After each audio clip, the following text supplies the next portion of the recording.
All right, just about 5 minutes after 9 o'clock. Thank you for tuning in this Thursday morning. It is time for Veterans News. Hank Whittier is not in the studio today. Gary Pascal is in the studio. I believe he's going to sit in place of Hank, and Jim Phillips and Sergeant James Curley are also in the studio. Good morning, gentlemen. Good morning. Good morning, Larry. How are you? And good morning, veterans. Good to see all of you. Good to see you. Yeah, and we have Brian Studoff also on the phone waiting to go on the air with us, just so you know that in advance. Okay. Is that the casualties? Yes, sir. Yes, sir. Fire or? From fire, yes. Okay, really. Ocala Fire Rescue, okay. All right, Brian, good morning. You're on. Good morning. How are you, Gary? Gary, you're going to need your headphones. I just realized you can't hear him without your headphones. Okay. We'll figure this out. That always helps. Yeah. Okay, now he'll be able to hear you. Good morning, Gary. Good morning, Brian. I've got 3 fatalities to report for today. The first is Hugh Ferguson, a volunteer fire chief, age 52, with 36 years of service, died on April 21st. He was with the Damon Volunteer Fire Department, located in Texas, and he died at the scene of a building fire, apparently of a heart attack. The second fatality is also a volunteer firefighter by the name of Charles Goff, age 53, with 30 years of service, died on April 27th with the McCady Volunteer Fire and Rescue Department located in Kentucky. He also died of a fatal heart attack. And the third is Jeffrey Newland, a lieutenant age 50 with 14 years of service, died on May 1st. He was with the Northport Fire Rescue Department located in Florida, and he died of a aneurysm. And he becomes the 37th firefighter to die in the line of duty this year. Wow, it's terrible. Our thoughts and prayers are with the family of all these firefighters and with you, Brian, and we thank you. Thank you very much. Nice talking with you, and enjoy the rest of the day, guys, okay? God bless you, sir. Thank you, Brian. Thank you. Bye-bye. Do we have law enforcement? You know what? We have another line ringing, but I don't know who it is. Good morning. Do you have some... Hey, Terry Bavard. Good morning, Terry. How are you? Good. We went straight onto the air, so I apologize for not having off-the-air conversation with you. Well, that's okay. I'm just glad that I got a chance to call in and report. Okay. Go ahead. Y'all ready? Yes, sir. Okay. Good morning. This is Terry Bavard of the Marion County Sheriff's Office. Unfortunately, we have 5 officers to report on today. The first is Sergeant Patrick Scott Johnson, and Patrick was with the Alaska State Troopers. His end of watch was May 1st of obviously this year. He was shot and killed while investigating a crime involving a armed citizen. The second one we have was his partner was Trooper Gabriel Rich, and Gabriel also in the watch was May the 1st. Once again, he was with his trooper partner during this investigation, was also shot and killed by the same individual. He has one son and survived by his fiancée and his parents. The third we have is police officer Roberto Sanchez, and Robert was with the Los Angeles Police Department out of California. His end of watch was May the 3rd. He was killed during a car accident while stopping another vehicle. He was 32 years of age. Tour duty was 6 years. And he had been just with them 6 years, no prior law enforcement. The fourth one we have is police officer Noel Hawk, and Noel was with the Eaton Police Department out of Georgia, and his end of watch was May the 4th of this year. He suffered unfortunately a fatal heart attack after subduing a criminal during a fight. He was 52 years of age, and he is survived by his wife, 5 children, and parents. And then, unfortunately, the last we have is Trooper Chelsea Richards. And Chelsea, as you know, was the Florida Highway Patrol trooper killed last Saturday here in Marion County. Yeah, it's a tough one. Yeah. Yes, it is. And really close to home. Yeah, it does. Yeah. Yeah. Our thoughts, sir, and our prayers are definitely with you today and Trooper Richards' family. And her funeral will be today at 2 p.m. at the First Baptist Church in Ocala. God bless you and all those who serve us so faithfully out there in law enforcement, sir. Yes, sir. Thank you. Yes, sir. Thank you. That was great. We do have one Army casualty. Okay, it's PFC Danella Rojas, only 19 years of age, from Los Angeles, California, and she died on May the 3rd. She was assigned to the 2nd Battalion, 12th Infantry Regiment at Fort Carson, Colorado. Okay, is that all of them? That's all. Okay, thank you. All right, we'll listen to Amazing Grace and Taps, and we'll be right back. Amazing grace, how sweet the sound that saved a wretch like me. I once was lost, but now I'm found. Was blind, but now I see.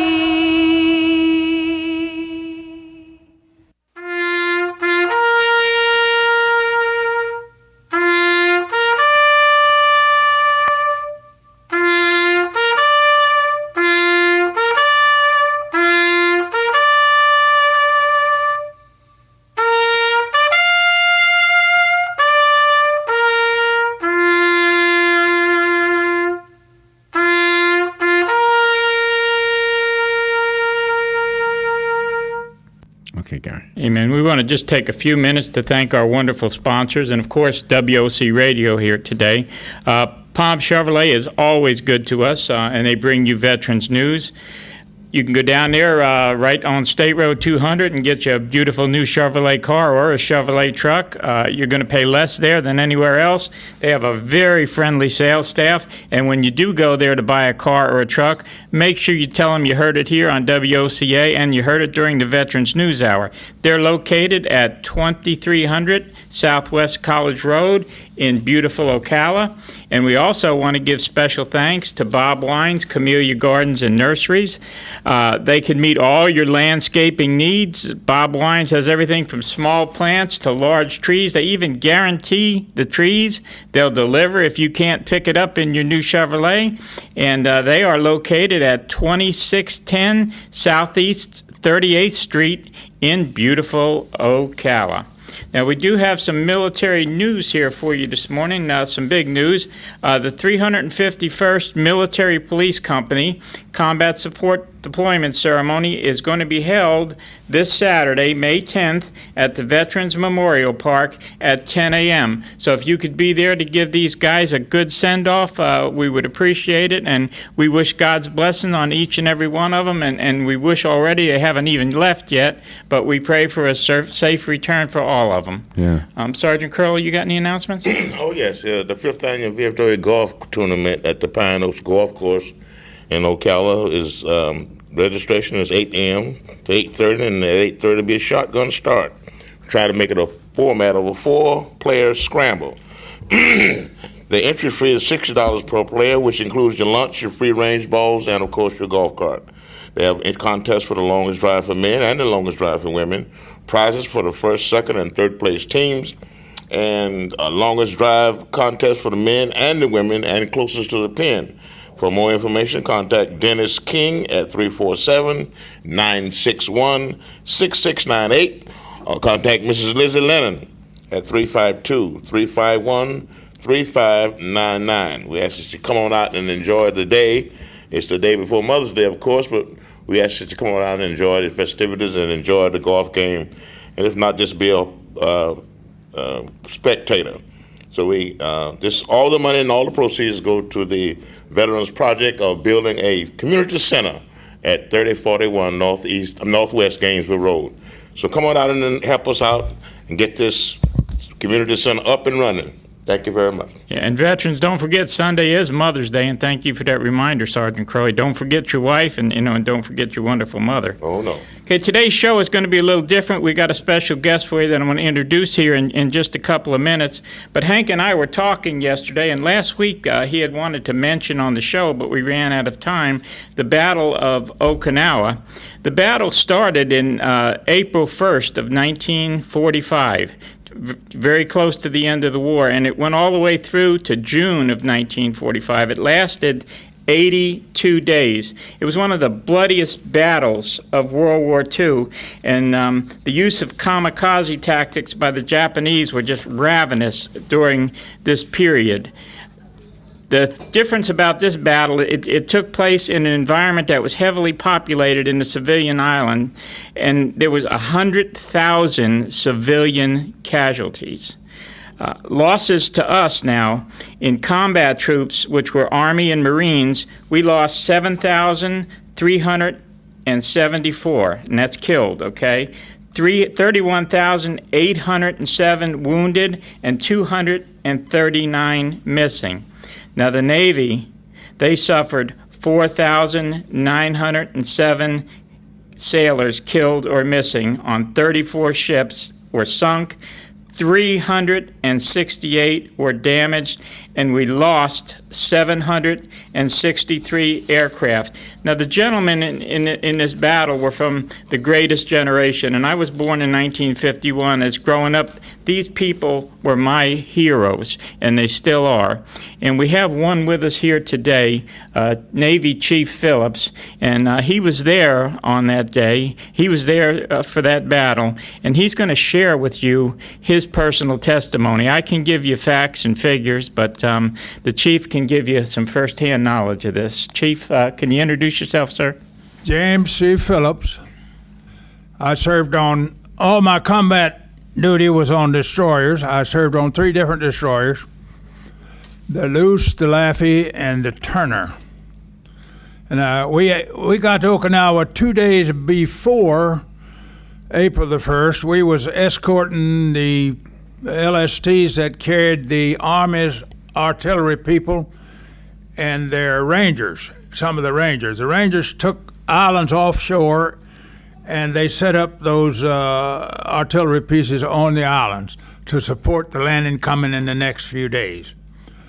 We escorted those people and stayed with them until they got their equipment ashore and themselves ashore and all the stuff they needed. And then we was assigned to what we call the picket line. The picket line was ranges anywhere from 40 to 75 miles away from the island, and it surrounded the island ever so many miles. They had a destroyer. I think it was 20-something stations. And we monitored the Japanese incoming aircraft for the whole island. And my ship was assigned picket station number 12 on May the 1st, and May the 4th, the suicide aircraft sunk us. So, but they attack us every day from April the 1st until we were sunk May the 4th. There was every day and every night we was under attack. Tell us about May the 4th, Chief. May the 4th, I was a gunner on the fantail of the USS Luce, DD-522. I fired a 20 millimeter cannon the whole war. That was my battle station. And the Japs' 200 plane raid was launched out of southern Japan towards Okinawa. And we was the 75 miles northwest of Okinawa, running on that picket station 12. And we was monitoring this aircraft. Of course, we was the first American ship that they saw. So 30 of them peeled off and come down and done us in 3 minutes. So I'm terribly blessed to be here. There's 151 of my shipmates that's still entombed in the USS Luce about 2 miles down. And we lost 3 other destroyers that morning, 2 or 3, and there was 5 ships that were hit. We lost several. We lost over 1,000 men that morning, or Anyway, You were rescued that day, were you not, Chief? yes, the ship was sunk about 6 in the morning, and then after the battle, I didn't know who had won the fight.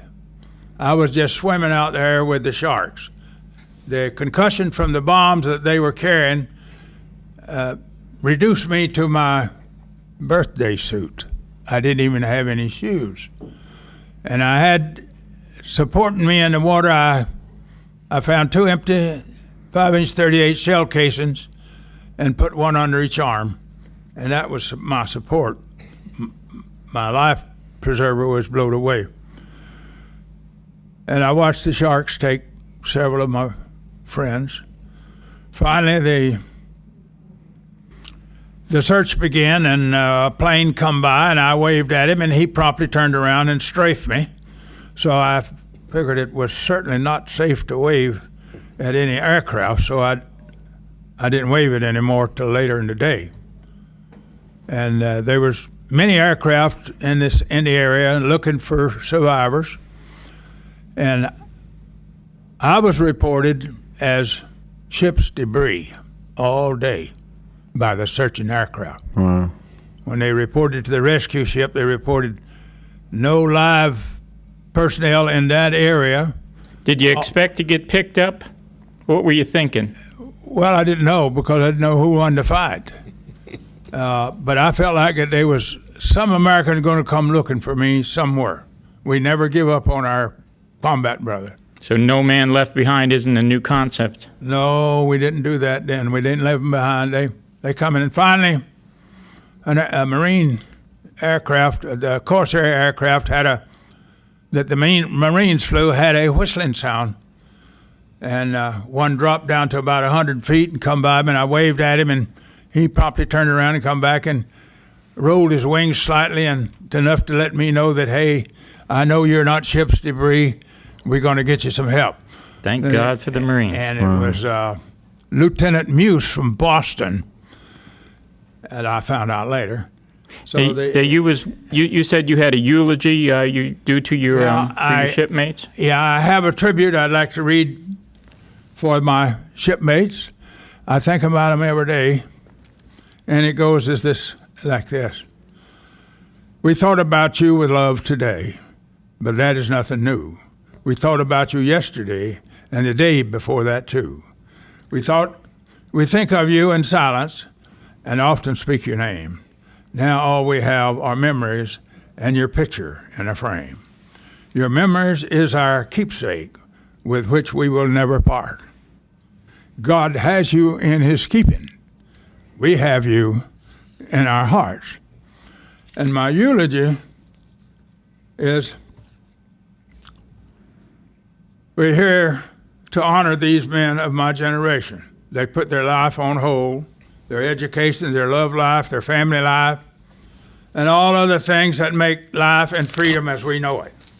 They went into brutal combat and put their life on the altar of freedom. Many were very young, only shaving once or twice a week. They fought in one of the greatest air and sea battles in the history against a suicidal enemy. If you look these men in the eye, if you looked into the eyes of these young men, young Americans, you would see a person who had aged far beyond his years. His eyes suspended somewhere between boyhood, manhood, and death. As he stared as vacant as it was deep, as he searched the surrounding seas and skies day and night for weeks.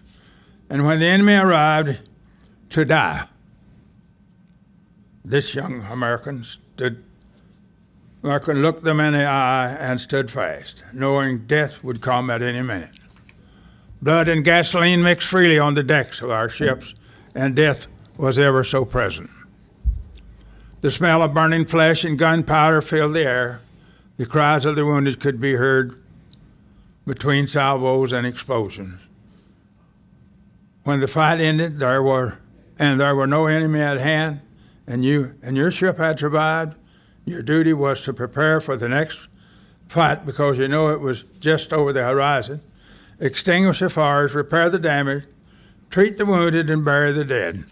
Chief, how old were you when you were in your first combat battle? 17. 17 Wow. years old. Yeah, and I wondered after that battle got started how this country Florida boy got hooked up in that situation. Yeah.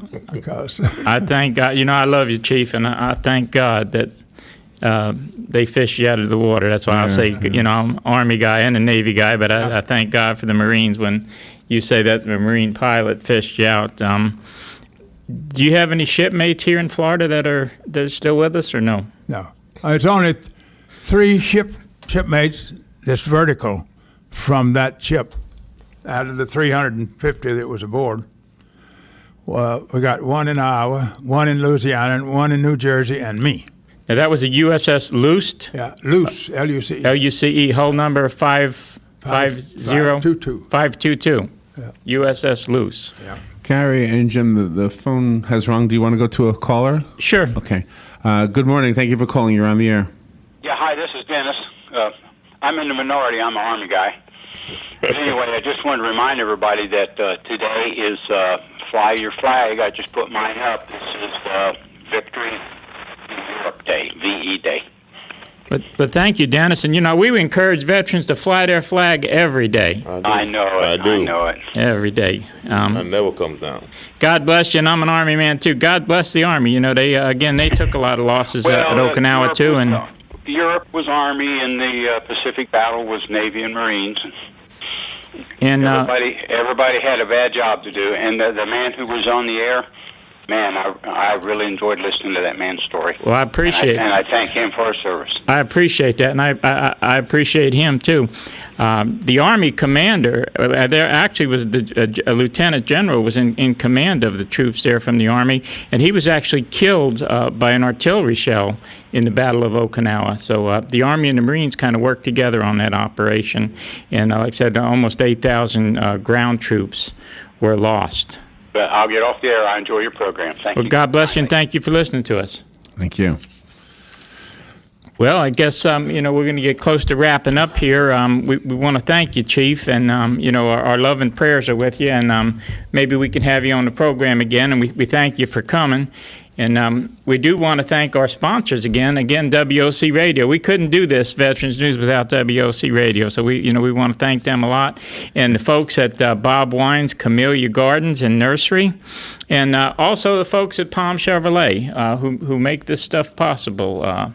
And our love and prayers again go out to all the families, you know, from the law enforcement and the firefighters and the Army casualty. But, you know, especially today, you know, please remember the Richard family in your prayers. Like I said, that one really hit close to home.